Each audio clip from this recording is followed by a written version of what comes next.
Newark, New Jersey was founded in 1666. The city has so many diverse beauties like Branchbrook Park, Riverbank Park, and Independence Park.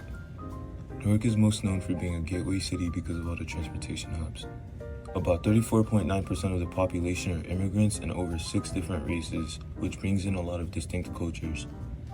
There's different people, backgrounds, and stories. We throw block parties, cookouts, and all types of different celebrations. Though Newark has all this goodness, it gets taken advantage of very often. There's trash on the streets, the roads either have cracks, potholes, or faded lane markings.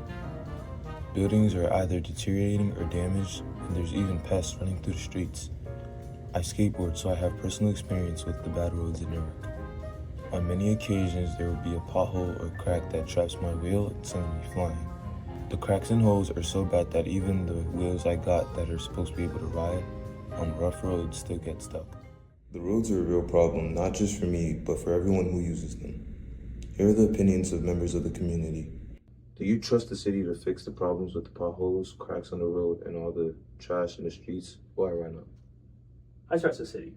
They've gave me hope in multiple facets. The lead issue was the first. It's just I feel like it requires community activism and just the people to stand up for change to occur. So with the cracks in the road and just holes everywhere, it just requires more individuals to actually care about the issue and to come up with a solution and to actually show up in these public meetings and public hearings and voice their concerns.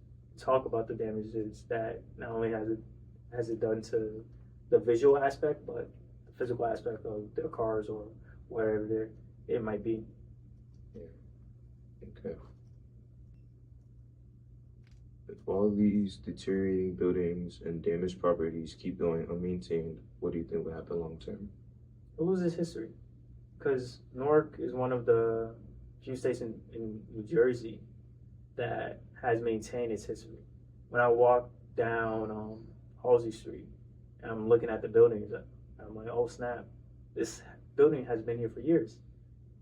If the city actually fixed one thing here, what would it be and how would it change things for you? I'll prefer it to fix like the roads and add more accessibility, road infrastructure, such as like bike lanes and just being able to maneuver better because my preferred mode of transportation is biking and skateboarding.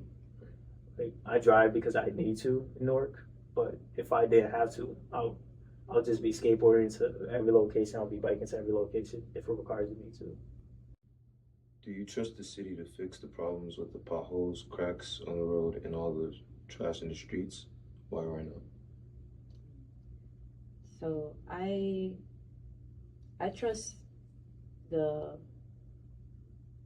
city, as in like the residents here, the people who live here, to have a voice, to show that there's a problem here with the road infrastructure. I'm sure truck drivers, everyday people going to work around Newark or passing through Newark can see there's a problem. So I trust that. But right now, what I'm not trusting is how the system is going about to fix potholes or to fix a local street. If nothing changes with all the trash, what do you think will happen long term?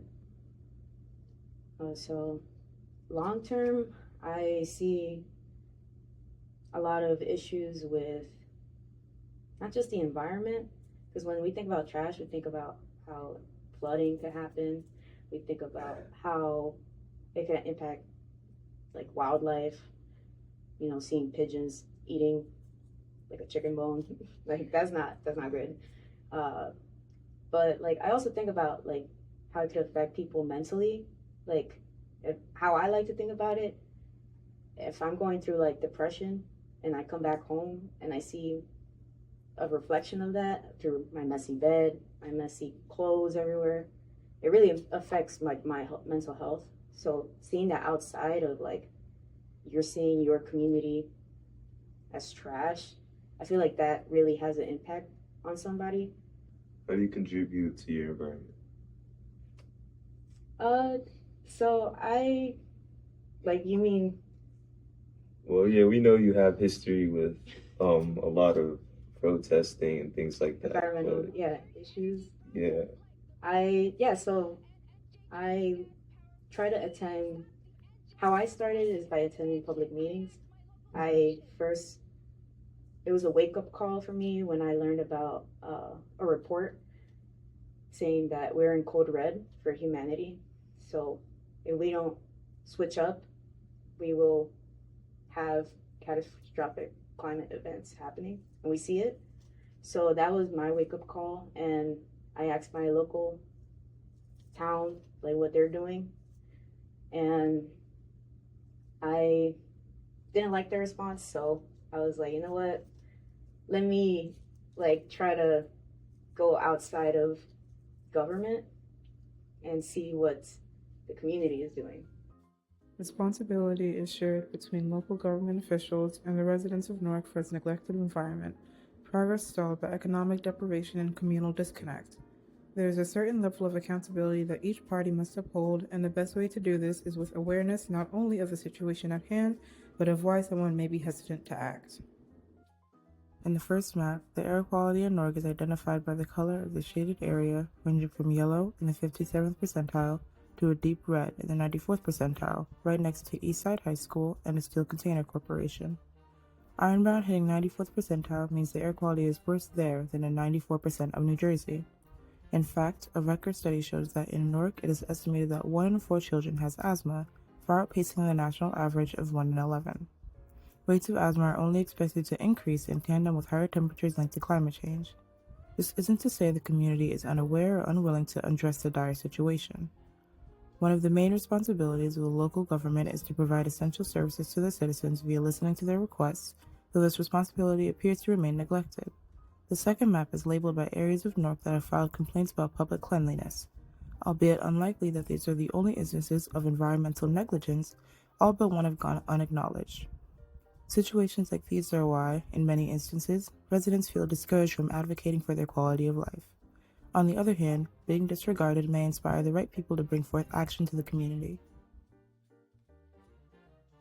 While all hope is not lost, people are standing up, protesting, speaking out, and organizing communities for infrastructure like the Newark Corridor Coalition, Ironbound Community Corporation, and Newark DIG Green Infrastructure. They're not just waiting on the city to act, they're taking matters into their own hands, and when they speak, they're asking for more than just clean streets. They want real change. They want the city to invest in neglected neighborhoods, fix broken infrastructure, and actually listen when residents ask for help. The truth is, we can't fix a problem we keep ignoring. Change starts when we come together to make change. This isn't just about trash, it's about dignity, responsibility, and being seen. We all have a part to play, whether it's picking up, cleaning up, or just caring again. The question isn't who's going to fix it, it's are we going to let it stay this way? The city has the potential to be amazing.